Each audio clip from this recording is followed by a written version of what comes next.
ഞാൻ മത്സരരംഗത്തില്ല എന്നുള്ളത് സംസ്ഥാന അധ്യക്ഷനെയും ജില്ലാ അധ്യക്ഷനെയും അറിയിച്ചിട്ടുണ്ട്. ഞങ്ങൾ 24 സീറ്റ് 2015 നേടി, 2020 28 സീറ്റ് നേടി.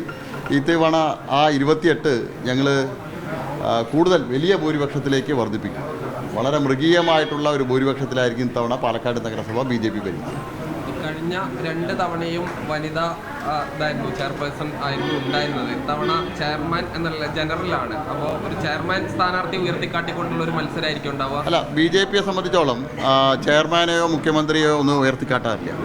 BJP തെരഞ്ഞെടുപ്പിന് ശേഷം BJPയുടെ സംഘടനാ സംവിധാനത്തിൽ ഒരു സിസ്റ്റമുണ്ട്. ആ സിസ്റ്റം അനുസരിച്ചിട്ട് ആ സമയത്ത് ഏറ്റവും അനുയോജ്യനായിട്ടുള്ള ആളെ, നഗരസഭാ ഭരണം ഏറ്റവും നല്ല രീതിയിൽ മുന്നോട്ട് കൊണ്ടുപോകാൻ കഴിയുന്ന ഒരാളെ ചെയർമാനായിട്ട് തിരഞ്ഞെടുക്കും. അതാണ് ഞങ്ങളുടെ സിസ്റ്റം. താങ്കൾ മത്സരിക്കുന്നുണ്ടോ? ഞാൻ പാർട്ടിയുടെ എൻ്റെ വ്യക്തിപരമായിട്ട് സംസ്ഥാന അധ്യക്ഷനോടും ജില്ലാ അധ്യക്ഷനോടും പറഞ്ഞിട്ടുണ്ട്. ഞാൻ 2015 തന്നെ എൻ്റെ അന്ന് BJP പാലക്കാട് ആദ്യമായിട്ട് ഭരണത്തിലെത്തിക്കുക എന്നായിരുന്നു. ആ ലക്ഷ്യം ഞാൻ നേടി.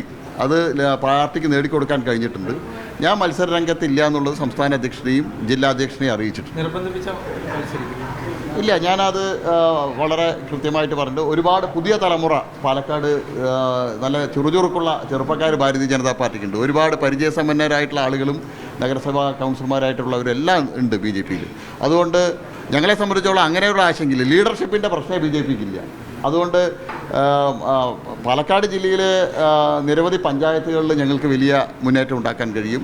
അതുപോലെ തന്നെ നഗരസഭകളിൽ മുന്നേറ്റം ഉണ്ടാക്കാൻ കഴിയും. ബ്ലോക്ക് പഞ്ചായത്തിലും ജില്ലാ പഞ്ചായത്തിലൊക്കെ ഞങ്ങൾക്ക് നേട്ടം ഉണ്ടാക്കാൻ കഴിയും.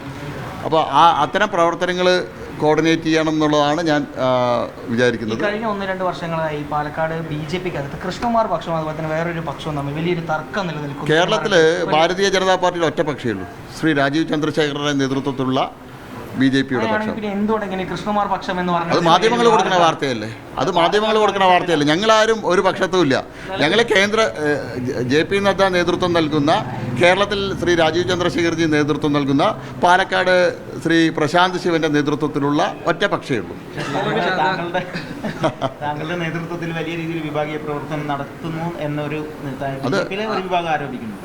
ഒരു വിഭാഗം ആരോപിക്കില്ല, മാധ്യമങ്ങൾ ആരോപിക്കുന്നുണ്ട്. ഞങ്ങളുടെ ഉള്ളിൽ ഒരു പ്രശ്നവുമില്ല. നിങ്ങൾ തെരഞ്ഞെടുപ്പ് കഴിയട്ടെ. എല്ലാ തെരഞ്ഞെടുപ്പും, നഗരസഭാ തെരഞ്ഞെടുപ്പ് സമയത്ത് നിങ്ങൾ കഴിഞ്ഞ തവണയും ഇങ്ങനെയുള്ള പ്രശ്നങ്ങൾ ഉയർത്തിക്കൊണ്ടുവന്നു. ഞങ്ങൾ 24-ന് 28 വർദ്ധിപ്പിച്ചു. ഇത്തവണ നിങ്ങൾ ഒന്നുകൂടി ശക്തമായിട്ട് പറയണം BJPയിൽ വിഭാഗീയതാണ്. ഞങ്ങൾ 28-ന് അത് 35 തവണ. അല്ല, നിലവിലെ നഗരസഭ ചെയർപേഴ്സൺ ഒന്നും മത്സര രംഗത്തേക്ക് വരുന്നില്ല എന്ന് പറയുന്നു. അതൊക്കെ ഇതിൻ്റെ കാരണം തന്നെയല്ലേ? അത് പാർട്ടി സ്ഥാനാർത്ഥികളെ സംബന്ധിച്ച് തീരുമാനിക്കുന്നേ ഉള്ളൂ.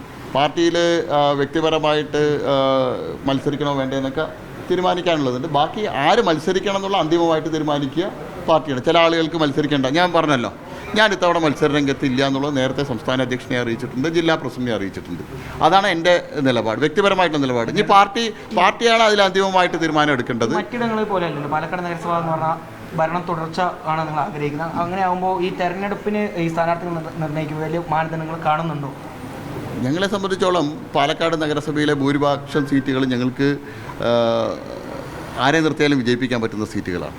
അതുകൊണ്ട് ഏറ്റവും കഴിവുറ്റ സ്ഥാനാർത്ഥികളെ ഞങ്ങൾ കണ്ടെത്തും, അവരെ നിർത്തും. നഗരസഭാ ഭരണത്തിന് മുതൽക്കൂട്ടാവുന്ന ആളുകളെ കണ്ടെത്തി അവരെ ഞങ്ങൾ മത്സരിപ്പിക്കും.